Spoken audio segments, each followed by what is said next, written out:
നമസ്കാരം. നമസ്കാരം. അമൃതം മീഡിയയുടെ പുതിയൊരു എപ്പിസോഡിലേക്ക് സ്വാഗതം. നിരവധി കോൺട്രവേഴ്സീസിലൂടെ താങ്കൾ കടന്നു പോയിട്ടുണ്ട്. അപ്പോൾ അതിൽ ഏറ്റവും ഇമ്പോർട്ടൻ്റ് അതിനകത്ത് കോൺട്രവേഴ്സി എന്ന് പറയാനല്ലോ, കോൺട്രവേഴ്സി ആൾക്കാർ ഉണ്ടാക്കുന്നതല്ലേ. എനിക്കതൊരു കോൺട്രവേഴ്സി ആയിട്ട് തോന്നുന്നു, ഒരു സാധനം കോൺട്രവേഴ്സി ആയിട്ട് തോന്നിട്ടില്ല. നമ്മുടെ ഒരു ഡാൻസ് വിവാദം ഉൾപ്പെടെ അടുത്തിടയ്ക്ക് ഡാൻസ് വിവാദം നിങ്ങൾ ഓർക്കുന്നുണ്ടോ? റാറാ റാസ്പുട്ടിൻ എന്ന് പറഞ്ഞൊരു ഡാൻസ് വിവാദം. അപ്പോൾ ആ കുട്ടി അത് ഇനിയിപ്പോൾ അടുത്തിടയ്ക്ക് സോഷ്യൽ മീഡിയയിലെ ആൾക്കാർ ഇട്ടിട്ടുണ്ടായിരുന്നു. എന്തായാലും റാറാ റാസ്പുട്ടിൻ്റെ ആ മുസ്ലിം ചക്കൻ കല്യാണം കഴിച്ചെന്ന് പറഞ്ഞു. നമ്മൾ ഇടപെട്ട കാരണം ഒരു ലവ് ജിഹാദ് ഒഴിവാക്കി കിട്ടിയെന്നുള്ള വളരെ വ്യക്തമായി. അതുകൊണ്ട് അതൊന്നൊക്കെ വിവാദം നമ്മുടെ നാട്ടുകാരുണ്ടാക്കുന്നത്. നമ്മുടെ നാട്ടുകാർ വിവാദത്തിലാണല്ലോ താല്പര്യം. ഇത്രയേ ഉള്ളൂ. ഈ ശരിക്കും ലവ് ജിഹാദ് എന്ന് പറയുന്ന കൺസെപ്റ്റ് അത് ശരിക്കും സീരിയസ് ആയിട്ട് ലവ് ജിഹാദ് എന്ന് പറഞ്ഞ കൺസെപ്റ്റ് ഇവിടെ വേറെ ആരും പറഞ്ഞല്ലോ, കോടതിയുടെ ജഡ്ജ്മെൻറ്റിനകത്തുള്ളത്. പക്ഷെ അത് അതായത് ജസ്റ്റിസ് കെ ടി ശങ്കറിൻ്റെ ഒരു bail application justice K T ശങ്കറിന് മുമ്പിൽ 2009 വരുന്നു. ബെയിൽ ആപ്ലിക്കേഷൻ നമ്പർ ഞാൻ മറന്നുപോയി. 2 മുസ്ലിം ആൺകുട്ടികളുടെ ബെയിൽ ആപ്ലിക്കേഷനാണ്. അപ്പോൾ അവർക്കെതിരെയുള്ള അലിഗേഷൻ എന്ന് വെച്ചാൽ 2 പെൺകുട്ടികളെ കൊണ്ടുപോയി അവരെ പണി ഒപ്പിച്ചു എന്നുള്ളതാണ് കേസ്. അതിന് വേണ്ടി എടുത്ത കേസാണ്. മൈനറായിട്ടുള്ള പെൺകുട്ടികളെ ഹിന്ദു പെൺകുട്ടികളെ. അപ്പോൾ അതിനകത്ത് ഇങ്ങനെ ഒരു അലിഗേഷനുണ്ട് എന്ന് പറഞ്ഞിട്ട് justice K T Sankaran Kerala സർക്കാരിനോട് ഇത് അന്വേഷിക്കാൻ പറയുകയാണ്. അപ്പോൾ സകലമാന ജില്ലകളിലെ എസ് പിമാരോടും ഡി ജി പിയും അഡീഷണൽ ഡി ജി പി എല്ലാം ഫയൽ ചെയ്ത റിപ്പോർട്ടുകളുടെ ബേസിസിൽ ലവ് ജിഹാദ് അല്ലെങ്കിൽ റോമിയോ ജിഹാദ് എന്ന് പറഞ്ഞ ഒരു പ്രസ്ഥാനം ഇവിടെ നിലനിൽക്കുന്നുണ്ടെന്നും അതിനുവേണ്ടി ഫണ്ടിങ് വെളിയിൽ നിന്ന് വരുന്നുണ്ടെന്നും ഒരു ഫൈൻഡിങ്ങാണ്. ഈ ലവ് ജിഹാദ് എന്നുള്ള വാക്ക് തന്നെ ആ ജഡ്ജ്മെൻറ്റിനകത്തുള്ളത്, അല്ലാതെ ഇവിടെ സംഘപരിവാരോ മറ്റാരോ ഉണ്ടാക്കിയതല്ലത്. മനസ്സിലായില്ല. അത് സത്യസന്ധ നിലവിലുള്ള കാര്യം നമുക്കെല്ലാവരും ഫാത്തിമ നിമിഷ എന്നൊക്കെ പറഞ്ഞ് നമ്മൾ കാണുന്നില്ല ഒരുപാട് പേരുടെ കാര്യങ്ങൾ. IS പോയതും സിറിയയിൽ പോയതും ഒക്കെ നമ്മൾ കാണുന്നതല്ലേ. അപ്പോൾ പിന്നെ എന്താ അതിൽ എന്തോ അതിനകത്ത് തെളിവ് വേണ്ടത്? അപ്പോൾ പിന്നെ അതില്ല എന്ന് പറഞ്ഞ് തർക്കിക്കുന്നത് അല്ല, അങ്ങനല്ലേ വരുള്ളൂ. കാരണം ഇതിവിടെ ഒരു ഇക്കോ സിസ്റ്റം നിലവിലുണ്ടല്ലോ, ഒരു മുസ്ലിം ബേസ്ഡ് ഇക്കോ സിസ്റ്റം. മുസ്ലിം അല്ല ശരിക്കും പറഞ്ഞാൽ, മുസ്ലിംസ് 90% ആൾക്കാരും വളരെ സാധുക്കളായി പയസ്സായിട്ട് അവരുടെ കാര്യം നോക്കി ജീവിക്കുന്നവരാണ്. പക്ഷെ ഇതിനകത്തൊരു ജിഹാദി എലിമെൻ്റ് ഉണ്ട് ഇതിനകത്ത്. മനസ്സിലായില്ലേ? ഇപ്പോൾ വളരെ റാഡിക്കലൈസ്ഡ് ആയിട്ടുള്ള ഇപ്പോൾ നമ്മുടെ കേരള പോലീസ് തന്നെ റാഡിക്കലൈസേഷനെതിരായിട്ട് എന്താണ്ടോ ഡ്രൈവൊക്കെ നടക്കുന്നുണ്ടായിരുന്നു, മുസ്ലിം റാഡിക്കലൈസേഷനെതിരായിട്ട്. എന്തിനാണ് ചെയ്തത്? ഒഫീഷ്യലായിട്ട് ചെയ്തതാണ്. എന്തിനാണ് ചെയ്തത്? റാഡിക്കലൈസേഷൻ ഉണ്ടെന്നുള്ളതുകൊണ്ട് തന്നെ. ഇവിടെ നിന്നല്ലേ ഏറ്റവും കൂടുതൽ ആൾക്കാർ ISISലേക്ക് റിക്രൂട്ട് ചെയ്ത് പോയത്, കേരളത്തിൽ നിന്നല്ലേ. അപ്പോൾ റാഡിക്കലൈസേഷൻ ഇവിടെ ഉണ്ടെന്നുള്ളത് വളരെ പച്ചയ സത്യം എല്ലാവർക്കും അറിയാവുന്ന കാര്യമാണ്.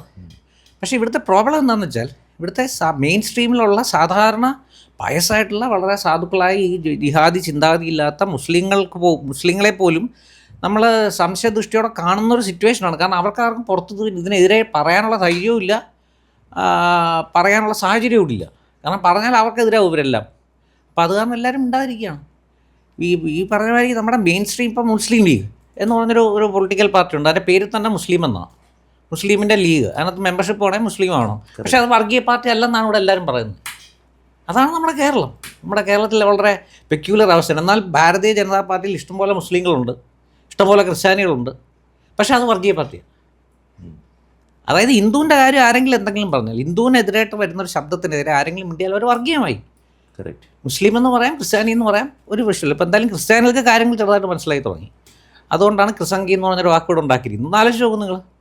ക്രിസ്ത്യാനികൾ മുസ്ലിങ്ങൾ കാണിക്കുന്ന വൃത്തികേടുകൾക്കെതിരെ സംസാരിച്ചു. പാലാ ബിഷപ്പ് ഉൾപ്പെടെ, PC ജോർജ് ഉൾപ്പെടെ. ഈ PC ജോർജ് പറഞ്ഞതിനകത്ത് എന്താ തെറ്റ്? അദ്ദേഹം ആകെ ഉപയോഗിച്ചത് ജിഹാദികൾ എന്ന് പറയുന്നതിന് പകരം മുസ്ലിം എന്നായിപ്പോയി. ഒരു നാക്ക് പിഴയുള്ളൂ. പക്ഷെ അദ്ദേഹം പറഞ്ഞ ഫാക്സിനകത്ത് എന്തെങ്കിലും കുഴപ്പമുണ്ടോ? ഇവിടെ പാകിസ്ഥാൻ ജയിച്ചു കഴിഞ്ഞാൽ പടക്കം പൊട്ടിക്കാറില്ലേ? പാകിസ്ഥാൻ മുക്കില്ല ഇവിടെ.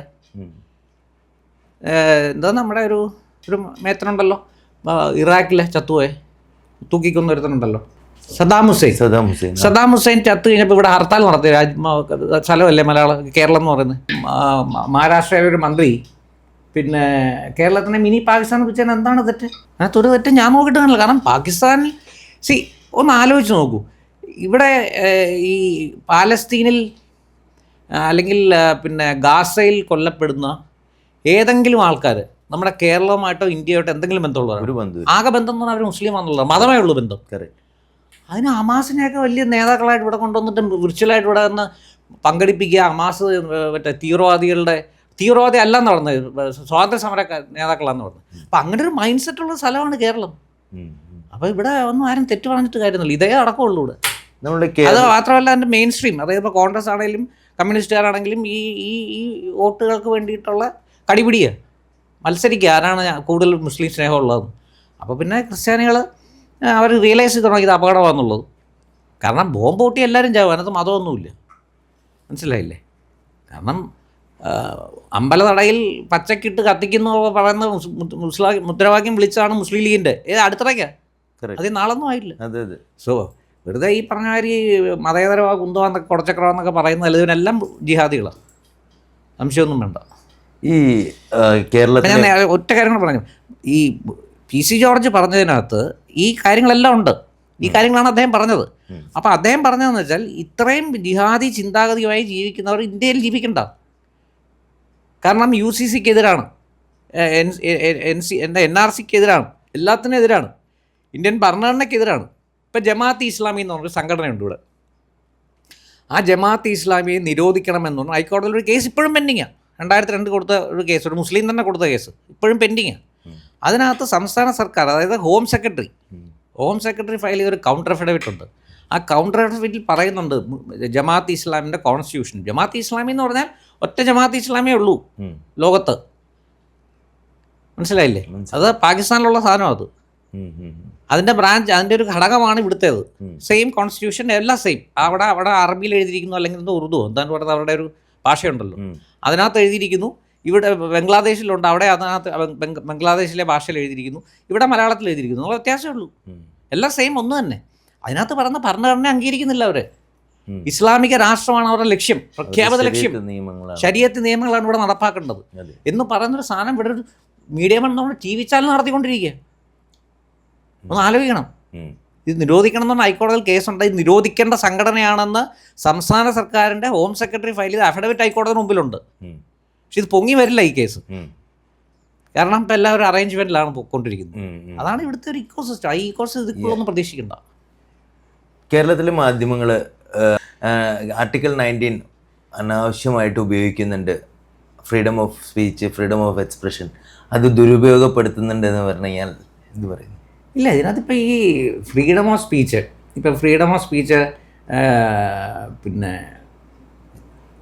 ഉപയോഗം തന്നെ എല്ലാ ഈ ഫണ്ടമെൻ്റൽ റൈറ്റ്സ് എല്ലാം സബ്ജക്റ്റ് ടു റെസ്ട്രിക്ഷനാണ്. അല്ലാതെ 100% ആർക്കും ഇവിടെ ഫ്രീഡം ഒന്നുമില്ല. എൻ്റെ ഫ്രീഡം നിങ്ങളുടെ മൂക്കിനറ്റത്ത് അവസാനിക്കും. കറക്റ്റ്. മനസ്സിലായില്ല? അതിനപ്പുറത്തേക്ക് വന്നു കഴിഞ്ഞാൽ ഇടിയായി, അത് ക്രൈമായി. അപ്പം ഇതിനെല്ലാം റെസ്ട്രിക്ഷനാണ്. ഇവിടെ എന്ന് പറഞ്ഞാൽ എല്ലാം മിസ്യൂസ് ആണല്ലോ. ഇപ്പോൾ ഈ ഞാൻ ചോദിക്കട്ടെ, ഇപ്പോൾ ഈ പറഞ്ഞ മാതിരി ഇവിടുത്തെ കുട്ടികൾ ഇപ്പം നമ്മൾ കാണുന്നുണ്ട് കഞ്ചാവ്, 10ാം ക്ലാസ്സിലെ ഫെയർവെൽ പാർട്ടി കഞ്ചാവ് ഉപയോഗിക്കുന്നു, മോൻ അച്ഛനെ തല്ലുന്നു, ഇതൊക്കെ ചെയ്തുകൊണ്ടിരിക്കുക. എന്തുകൊണ്ടാണ് നടക്കുന്നത്? അധ്യാപകർ എന്തെങ്കിലും കുട്ടികളെ ഒന്ന് ശാസിക്കുകയോ ശിക്ഷിക്കുകയോ ചെയ്താൽ അവനെ നേരെ അടുത്ത പോലീസ് സ്റ്റേഷനിൽ കേസാണ്.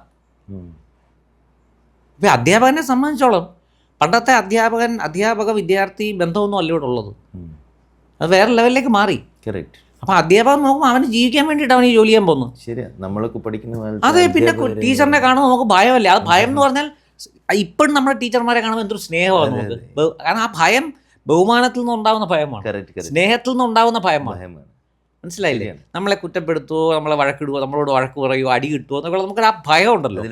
സ്നേഹമാണ്. ആ ടീച്ചറിൻ്റെ ആ സ്നേഹം നഷ്ടപ്പെടാതിരിക്കാൻ വേണ്ടിയുള്ള ഭയമാണ്. കറക്റ്റ്. അത് മാറിയിട്ടിപ്പോൾ ടീച്ചറിനെ ഒരു ശത്രുവായി കാണുക. മാതാപിതാക്കൾ ഉൾപ്പെടെ കുട്ടിയെ ഒന്ന് തള്ളിക്കഴിഞ്ഞാൽ മാതാപിതാക്കൾ പോയി പരാതി കൊടുക്കുന്നു. അപ്പോൾ ടീച്ചർമാർ നോക്കുമ്പോൾ അവർ ജീവിക്കാൻ വേണ്ടിയില്ല. അപ്പോൾ അവർ വേറെ പണിയൊന്നുമില്ല. ഇവൻ ചത്തു, ഇവൻ നശിക്കണമെന്ന് നശിച്ചോട്ടെ, നമുക്കെന്താ കാര്യം? ആ ലെവലിലേക്ക് എത്താൻ കാര്യം എന്താ? ഈ TV-യിലൊക്കെ ഇരുന്ന് കാണിക്കുന്ന കോപ്രായങ്ങളല്ലേ, ചുംബന സമരം, മറ്റേത് മറിച്ചത്, എല്ലാത്തിനും സ്വാതന്ത്ര്യമുണ്ട്. ആരാടാ നീ എന്നോട്, ഞാൻ ഇന്ത്യൻ പൗരനാണ്. ഇത് കേരളത്തിൽ മാത്രമേ ഉള്ളൂ കേട്ടോ ഈ അഭ്യാസം, വേറെ എങ്ങുമില്ല. എല്ലാം ഓർഡർ ചെയ്യുക എന്നുള്ളതാണ്. ലോകത്തിലെല്ലാവരെയും പുച്ഛം. ഇപ്പം നിങ്ങൾ ഒരു മലയാളിയോട് ചോദിച്ചു നോക്കി എന്തുണ്ട് വിശേഷം, കുഴപ്പമില്ല, ഒരു സ്റ്റാൻഡേർഡാണത്. അതിൻ്റെ കാരണം എന്ന് വെച്ചാൽ അപ്പുറത്തെ വീട്ടുകാരൻ കുറച്ചുകൂടെ നന്നായിട്ട് ജീവിക്കുന്നു, അതുകൊണ്ട് ഞാൻ അസംതൃപ്തനാണ്. പൊതുവേ മലയാളി അസംതൃപ്തനാണ്.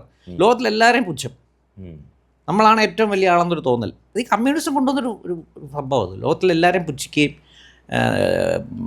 ഈ പറഞ്ഞ മാതിരി അവഗണിക്കുകയും നമ്മളാണ് വലുതാണെന്നുള്ളൊരു ഭാവം ഉണ്ടാവുകയും. വണ്ടി ഓടിക്കുമ്പോൾ തന്നെ നമ്മൾ കണ്ടിട്ടില്ലേ, ഒരു വണ്ടിയെ നമ്മൾ ഓവർടേക്ക് ചെയ്യാൻ ശ്രമിച്ചാൽ അവൻ സ്പീഡ് കൂട്ടും, എതിരെ വരുന്ന നടുക്കോട്ട് വരും നമ്മളെ ബ്ലോക്ക് ചെയ്യാൻ.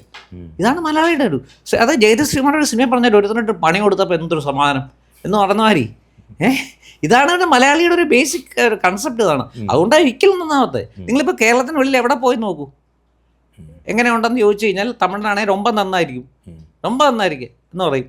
ഹിന്ദിക്കാരനാണെങ്കിൽ അവൻ പറയും ബെഡാച്ച, വെടിയ എന്നേ പറയുള്ളൂ. അല്ലാതെ ആരും ഒരു കുഴപ്പമില്ല. പിള്ളേരുടെ പരീക്ഷ എങ്ങനെയുണ്ടെന്ന് ചോദിച്ചാൽ മലയാളികളും മാത്രം അല്ല, കുട്ടികളോട് പരീക്ഷ എങ്ങനെയുണ്ടെന്ന് ചോദിക്കൂ, അവരോട് കുഴപ്പമില്ലായിരുന്നു, നന്നായിരുന്നു, നന്നായിരിക്കുന്നു, സാറ്റിസ്ഫൈഡ് ആണെന്നുള്ളൊരു ഒരു മാനസികാവസ്ഥ മലയാളിക്ക് ഇല്ല. അതിൻ്റെ കാരണം എന്താ വെച്ചാൽ ഈ കമ്മ്യൂണിസമാണ്. എല്ലാവരോടും പുച്ഛവും അസൂയയും. ഇപ്പോൾ ഇതിനെ നമ്മുടെ അപ്പുറത്ത് താമസിക്കുന്ന ഒരുത്തൻ ഒന്നും നന്നായി കണ്ടു കഴിഞ്ഞാൽ ആദ്യമൊക്കെ അങ്ങ് ഇഗ്നോർ ചെയ്യും അവനെ. അത് ഞാൻ ബെൻസിൽ പിന്നെയും അവനെ ഇഗ്നോർ ചെയ്യണം, ബെൻസി വരുന്നുണ്ട് പറയാൻ മറ്റേ ഏർപ്പാട് അവനെന്ന് പറയും.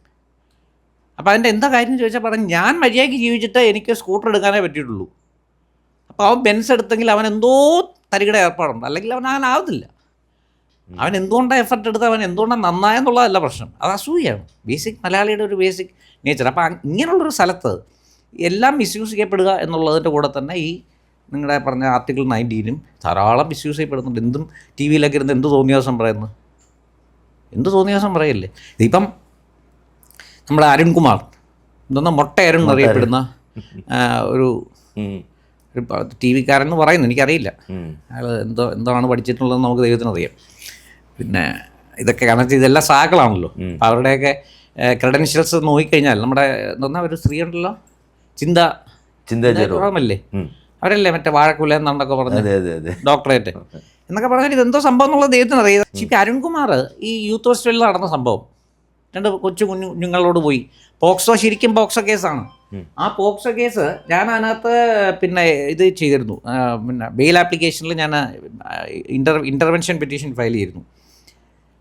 അതിനകത്ത് കോടതി എൻ്റെ ഇൻ്റർവെൻഷൻ, കാരണം ഇൻ്റർവെൻഷൻ വലിയ പാടാണ്. ഒരു ബെയിൽ ആപ്ലിക്കേഷനിൽ ഒരു തേർഡ് പാർട്ടിക്ക് പോയി ഒബ്ജക്റ്റ് ചെയ്യാന്നുള്ള വലിയ ഉണ്ട്. പക്ഷേ എൻ്റെ ഒരു ചുമതലയായിട്ട് എനിക്ക് തോന്നിയത് കോടതിയിൽ അറിയിക്കുന്നത് ശരിയല്ല എന്നുള്ളത്. പക്ഷെ കോടതി അതിനകത്ത് ഇൻഅപ്രോപ്രിയേറ്റ് ആണ് അരുൺകുമാറിൻ്റെ ബിഹേവിയർ, അതൊന്നും വളരെ വ്യക്തമായിട്ട് എഴുതിയിട്ടുണ്ട്. എൻ്റെ ഇൻ്റർവെൻഷൻ തള്ളി, അരുൺകുമാറിന് ബെയിലും കൊടുത്തു.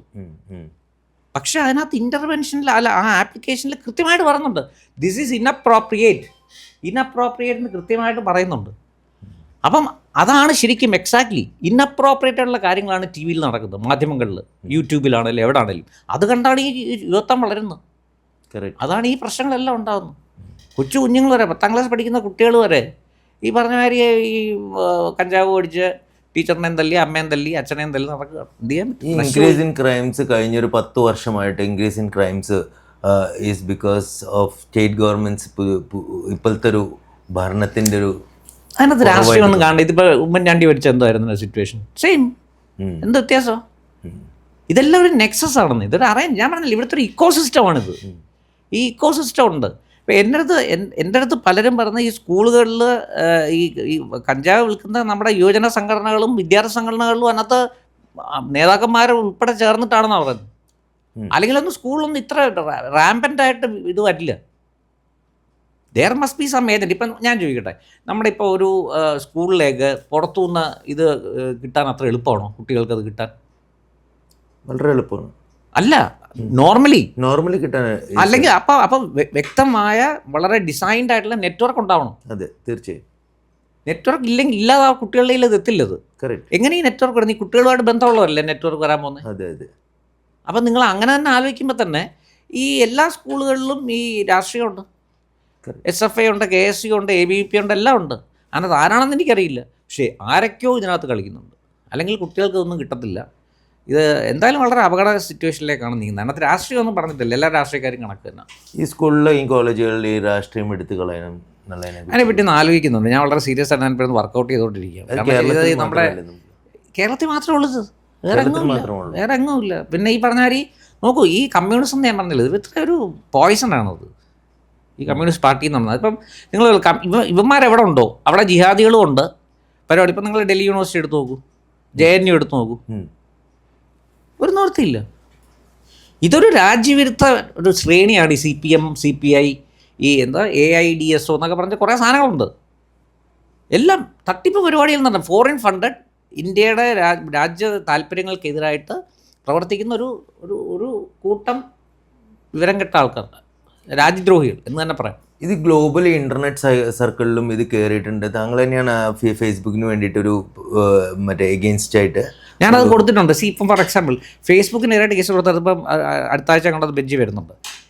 ഫേസ്ബുക്ക് പറഞ്ഞാൽ ഞങ്ങളുടെ കമ്മ്യൂണിറ്റി സ്റ്റാൻഡേർഡിന് എതിരാന്ന് പറഞ്ഞു. ഫോർ എക്സാമ്പിൾ കഴിഞ്ഞ ദിവസം ഞാൻ PC ജോർജിനെ സപ്പോർട്ട് ചെയ്യേണ്ട ഒരു പോസ്റ്റ് ഇട്ടപ്പോൾ ഞാൻ തൊടുത്ത മാത്രം എൻ്റെ തന്തയ്ക്ക് വിളി ഭയങ്കര. കാരണം അത് ഈ ജിഹാദികളുടെ ഇപ്പം നമ്മുടെ ആരിഫ് ഹുസൈനൊക്കെ പറഞ്ഞ ഈ ഖുറാനിൽ തന്നെ പറയുന്നുണ്ട്, ഹദീസുകളിലൊക്കെ ഉണ്ടെന്നുള്ളതാണ് തെറി വിളിക്കുന്നത്. കാരണം നബിയുടെ മുമ്പിൽ വെച്ച് തന്നെ ആരോ തെറി വിളിച്ചു. എനിക്ക് ആരെന്ന് അറിയില്ല, ഞാൻ ഈ ഖുറാൻ വായിച്ചിട്ടുമില്ല, വായിക്കാൻ ഉദ്ദേശിക്കുന്നുമില്ല.